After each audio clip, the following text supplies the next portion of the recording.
All right, let's dive deep today. We're tackling emotional labor. And you've been digging into Rose Hackman's work, right? So we're here to help sort through all those excerpts, really uncover the good stuff. Yeah, such a relevant topic. Oh, I mean, absolutely. Hackman's work, it really shines a light on, all that invisible work we do, managing feelings and expressions. It's true. Not just at work either, but, families, relationships, Everywhere, yeah. It's everywhere. everywhere you look. And, we're all familiar with physical labor, Right. but emotional labor, that's a whole other thing, isn't it? Absolutely. Hackman, she defines it as managing feelings and expressions to meet the emotional demands of a situation. And what's really fascinating is it's beyond just like being polite. Right. It's about the actual effort, Right. to regulate your emotions, to create a certain feeling or atmosphere. Like, think about a nurse comforting a worried patient, Oh, for sure. or a teacher managing a classroom full of, like, energetic kids. Oh, gosh. Yeah. Especially like kindergarten. Oh, I know. Oh, my gosh. I remember volunteering in my niece's kindergarten class. It's a lot. Oh, let me tell you, it was exhausting. It is, and that exhaustion is the result of emotional labor. Right. It's work, even though it's unseen a lot of the time. Mm. Now, in Chapter 1, Hackman takes us back to the roots of the term, Yeah. coined by sociologist Arlie Hochschild. And it's amazing how, like, the concept has evolved since then. Oh, absolutely. While Hochschild initially focused on, like, flight attendants, Right. Hackman really expands on that, Oh, yeah. highlighting how deeply ingrained it is in caregiving professions, Yeah. like nursing and teaching and even in service industries. And here's the kicker. It's often invisible and undervalued. You're doing this extra work, Yeah, but it goes unnoticed, absolutely. unappreciated. Yeah. And that can lead to burnout and resentment. Absolutely, yeah. And one of the reasons it's often undervalued, Mm-hmm. according to Hackman, is that it's traditionally been associated with, like, feminine qualities, Oh, wow. like empathy and nurturing. Oh, that makes you think. So it's not just about the work itself, but like societal perceptions Yeah, and gender roles. precisely. And this leads us to Chapter 2, where Hackman delves into the impact of emotional labor on women and minorities. Okay.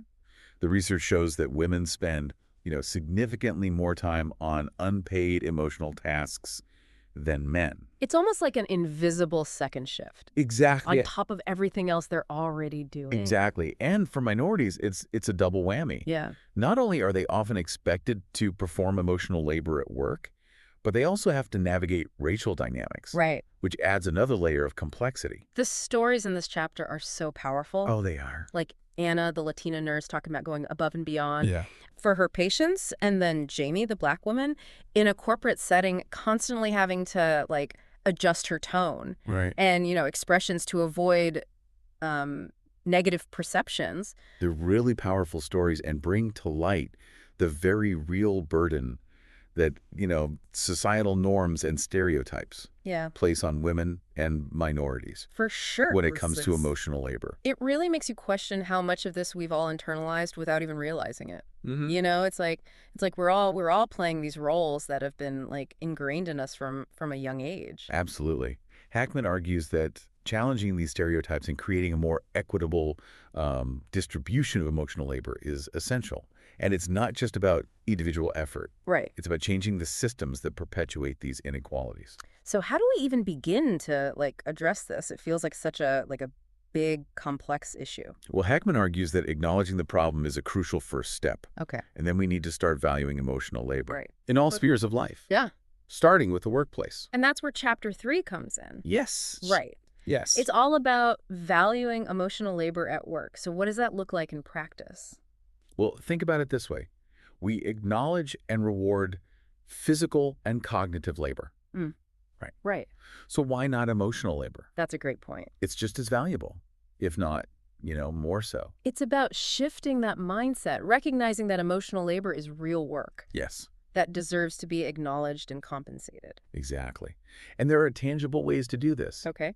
Think about verbal acknowledgement, Mm-hmm. integrating it into performance evaluations, Yeah. providing training and resources, even offering emotional support programs. So it sounds like it's about creating a workplace culture that prioritizes well-being and emotional intelligence. You got it. And there are organizations out there doing just that. Some hospitals, for instance, have implemented resilience programs Oh, to wow. support their staff, recognizing the heavy emotional toll of their jobs.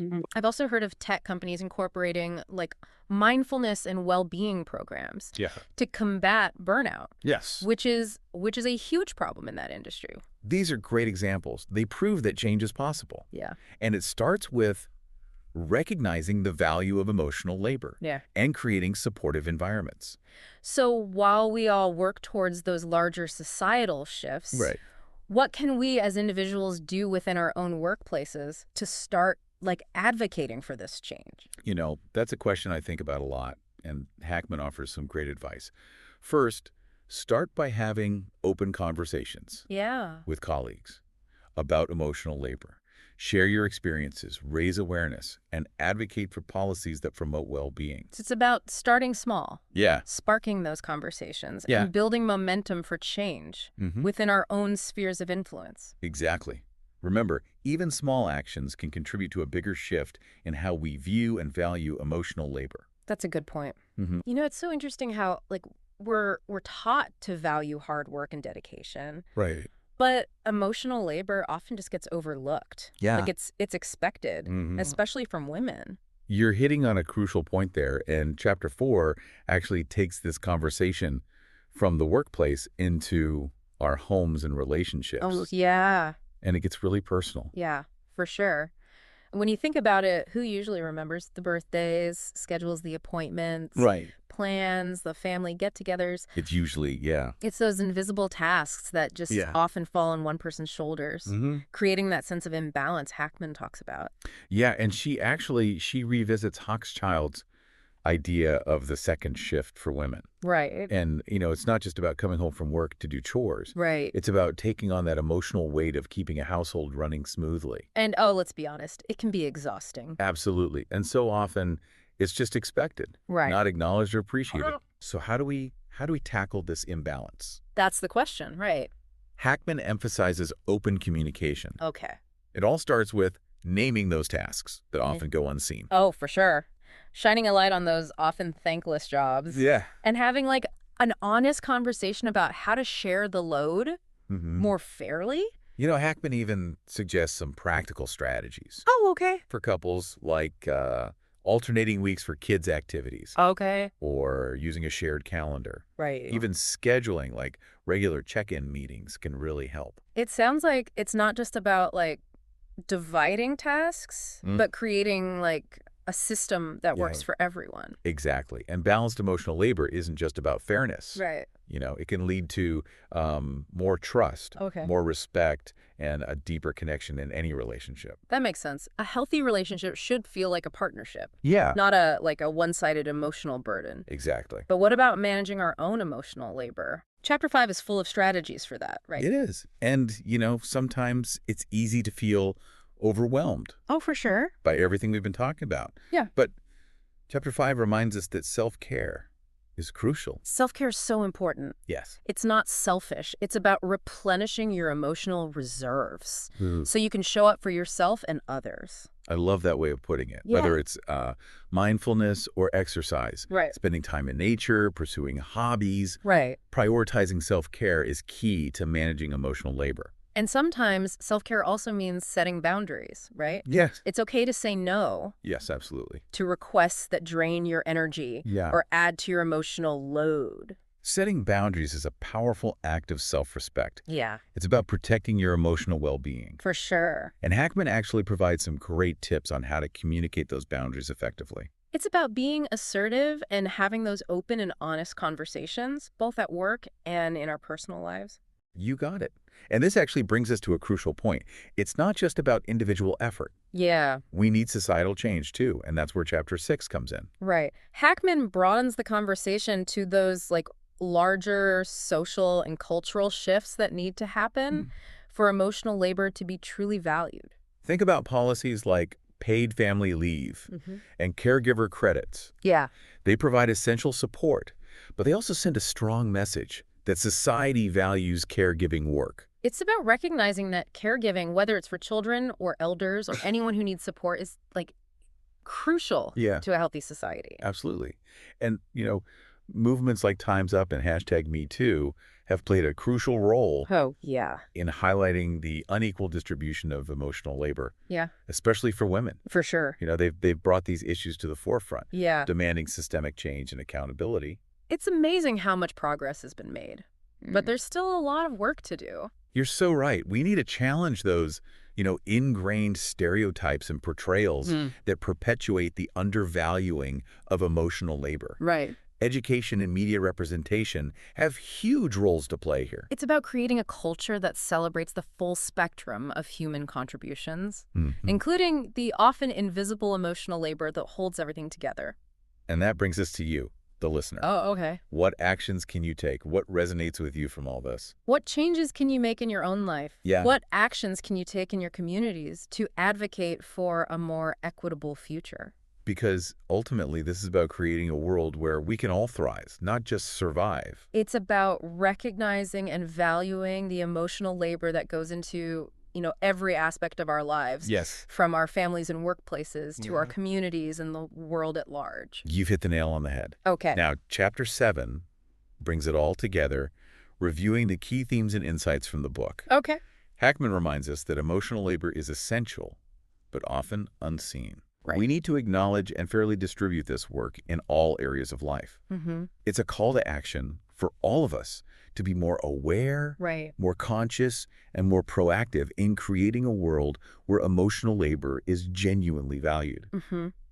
And one thing that really struck me as we were going through all of this was that idea of internalized societal expectations, Yes. especially for women and minorities. Yeah. Like Hackman really makes us examine those deep-seated beliefs Yeah. that we might be carrying without even knowing it. It's like those assumptions we have about who should be doing the emotional heavy lifting. Right. Like it's just automatic who takes on what role. Exactly. Think about it. Who's always expected to be the peacemaker in a family? Oh, Or who's supposed to have a smile plastered on at work no matter what's going on? It's like those expectations they're passed down almost like invisible rules, Yeah. often rooted in stereotypes and power dynamics that have been around for ages. And the thing is, if we don't even realize we're operating under these assumptions, Right. how can we challenge them? Yeah, it makes it so much harder to create real change. Right. It's like that saying, you can't change what you don't acknowledge. Yeah. But in this case, it's more like you can't change what you don't even see. I love that. That perfectly captures the challenge we're facing. Mm. So the big question becomes, how do we start seeing those invisible expectations? Yeah. And then how do we start, dismantling them? That's a great question. And I think a big part of it starts with self-reflection. Mm. What societal expectations have we internalized? That might be adding to our own emotional burden or even contributing to the burden of others. It's about taking a hard look at our own beliefs and biases. Right. Maybe even asking ourselves, where did these ideas come from? Are they really mine, or are they something I've just, absorbed from society? Once we've done that inner work, Yeah. we can start to challenge those expectations in our own lives, Yes. our relationships, and even our workplaces. Exactly. Whether it's having those tough conversations with family and friends, pushing back against unfair expectations at work, or even advocating for policies that promote a more equitable distribution of emotional labor. As we wrap up this deep dive into emotional labor, Mhm. I'm struck by how essential these conversations are. Mm-hmm. It's about more than just understanding a concept. It's about creating a more just and compassionate world. Couldn't agree more. Each step we take, no matter how small, contributes to that bigger goal. To everyone listening, we hope this exploration of emotional labor has given you some new insights Mm-hmm. and inspired you to take action. Remember, knowledge is power. Yeah. Now that you understand emotional labor better, you have the power to make a difference. So go out there and create those ripples of change, keep those conversations going, challenge those outdated norms, Yes. and never underestimate your ability to make a difference. It's been such a pleasure diving deep with you today. Until next time, stay curious, stay engaged, and keep fighting for a world where emotional labor is truly valued.